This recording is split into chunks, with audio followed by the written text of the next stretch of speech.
नमस्कार, मैं हूं पूजा सिंह। स्वागत है आप सभी का आपके अपने राजपथ और बुलंद आवाज पर। दोस्तों, कल संसद में जो कुछ भी हुआ आप सब ने देखा। एक छोटी सी बात का अफसाना बना दिया स्मृति ईरानी ने। उन स्मृति ईरानी ने जिसके खुद के अंदर 1,00,000 कमियां और बुराइयां हैं, उनको सिर्फ बुराई नजर आती है राहुल गांधी के अंदर, क्योंकि वो सवाल करते हैं, क्योंकि वो सवाल उठाते हैं, क्योंकि वो बात करते हैं मणिपुर पर, महंगाई पर, बेरोजगारी पर, अत्याचार पर। इन सब मुद्दों पर वो बात करते हैं, इसलिए शायद बुरा लगता है भारतीय जनता पार्टी के लोगों को। कल जिस तरीके का जो कुछ भी हुआ संसद में, उसे एक एक्सीडेंटल घटना ही कहा जाएगा कि कोई इंटेंशनली किया गया कोई चीज़ ऐसी नहीं थी। जिस इशारे को स्मृति ईरानी फ्लाइंग किस बता रही है, वो किसी भी एंगल से देखने पर आपको फ्लाइंग किस नहीं लगेगा।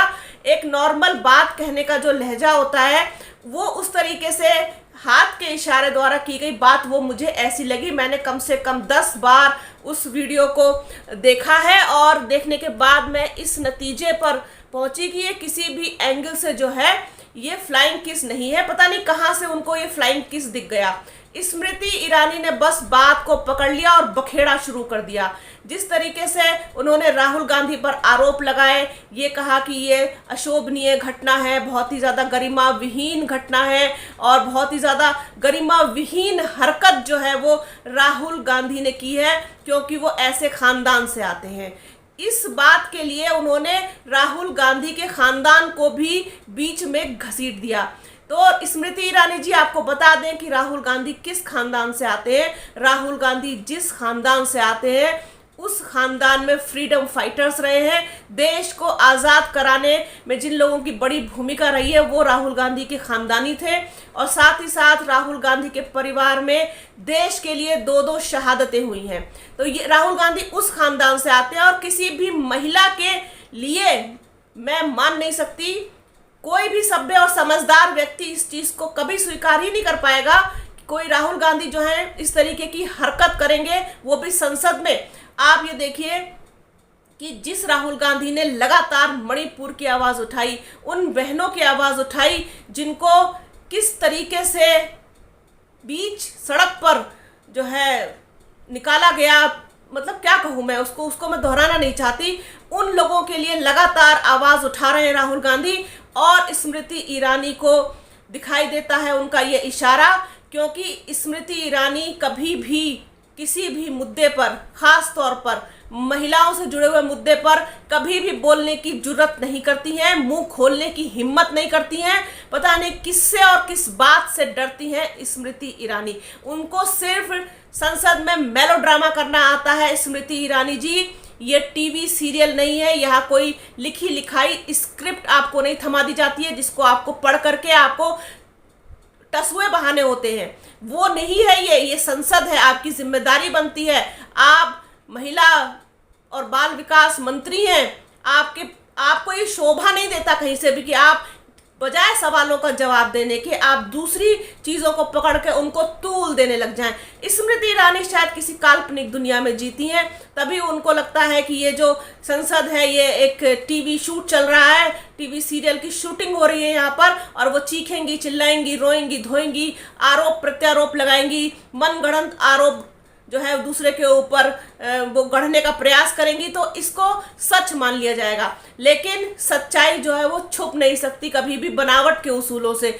और भारतीय जनता पार्टी के जितने भी उसूल हैं सब बनावटी हैं। वीडियो सामने आ गया, फुटेज सामने आ गया, क्या इशारा कर रहे थे राहुल गांधी, किसकी तरफ इशारा कर रहे थे, सब कुछ क्लियर है। और आपकी तो पोल पट्टी खुद आपकी सांसद हेमा मालिनी ने खोल दी कि उन्होंने कुछ करते हुए ऐसा कुछ नहीं देखा। हाँ, सुनने में आया है कि ऐसा हुआ है। तो इस तरीके की जो बातें हैं वो स्मृति ईरानी जी अपने आप को कवर अप करने के लिए, अपनी सरकार को कवर अप करने के लिए, नरेंद्र मोदी को, अमित शाह को कवर अप करने के लिए करती हैं, ताकि लोगों का ध्यान भटकाया जा सके, लोगों का ध्यान मणिपुर से हटाया जा सके, महंगाई से हटाया जा सके, बेरोजगारी से, अत्याचार से, शोषण से हटाया जा सके। इस समय जिस तरीके के देश में हालात है, बिल्कुल गृह युद्ध जैसी स्थिति पर लाकर खड़ा कर दिया है भारतीय जनता पार्टी ने पूरे देश को। तो ये इन सब चीज़ों से ध्यान भटकाने के लिए, क्योंकि इनके आका का आदेश है, यही शायद तभी वो ऐसा करती हैं, क्योंकि किसी भी सवाल का जवाब देने की हिम्मत ना तो प्रधानमंत्री नरेंद्र मोदी में है, न गृह मंत्री अमित शाह में है, और ना ही स्मृति ईरानी में खुद है।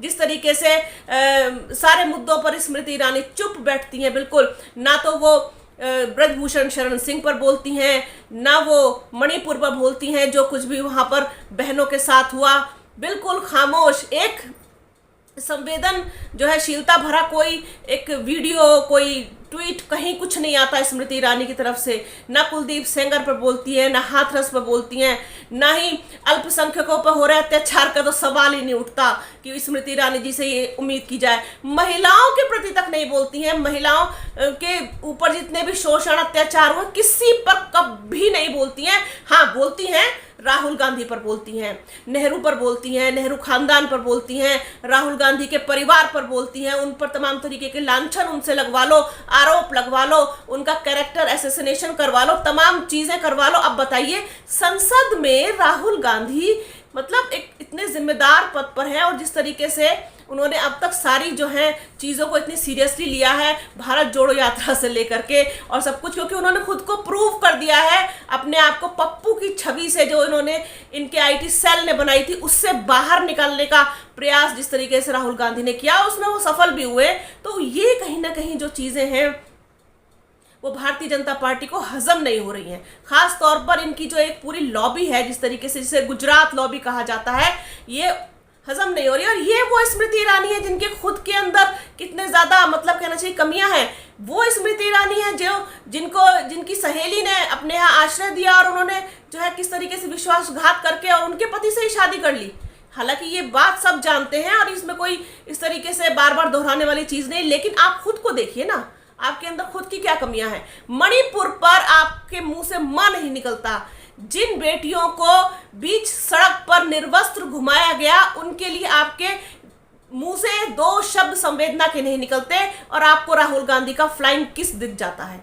आपको मणिपुर नहीं दिखता, आपको फ्लाइंग किस दिख जाता है। आपको ब्रजभूषण नहीं दिखता, राहुल गांधी के इशारे दिख जाते हैं। आपको कुलदीप सेंगर नहीं दिखता, राहुल गांधी का इशारा दिखता है। 4 आदमी जिस तरीके से मोदी योगी का नाम लेके मार दिए गए ट्रेन में, वो नहीं दिखता, लेकिन राहुल गांधी के इशारे दिख जाते हैं, क्योंकि आपकी खुद की नीयत में खोट है। आप पहले अपने गिरेबान में झांक कर देखिए, जिस तरीके से आपकी फजीहत हो रही है इस समय। आपका झूठ पकड़ा गया, अमित शाह का झूठ पकड़ा गया कि राहुल गांधी का भाषण दिखाया ही नहीं गया, टाइम को काट दिया गया, और जिस तरीके से सारा फुटेज सामने आ गया कि राहुल गांधी इशारा किसकी तरफ कर रहे थे और किस तरीके का इशारा कर रहे थे, सब कुछ साफ हो गया। दूध का दूध, पानी का पानी हो गया, क्योंकि सांच को आंच नहीं होती स्मृति ईरानी जी।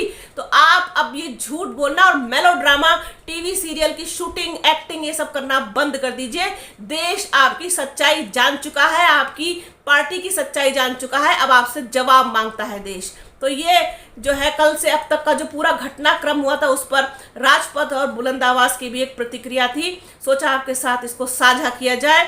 बने रहिए राजपथ और बुलंद आवाज के साथ। हमारे चैनल को लाइक कीजिए, शेयर कीजिए, सब्सक्राइब कीजिए, बेल आइकन जरूर दबाइएगा। अपना और अपनों का बहुत ख्याल रखिए।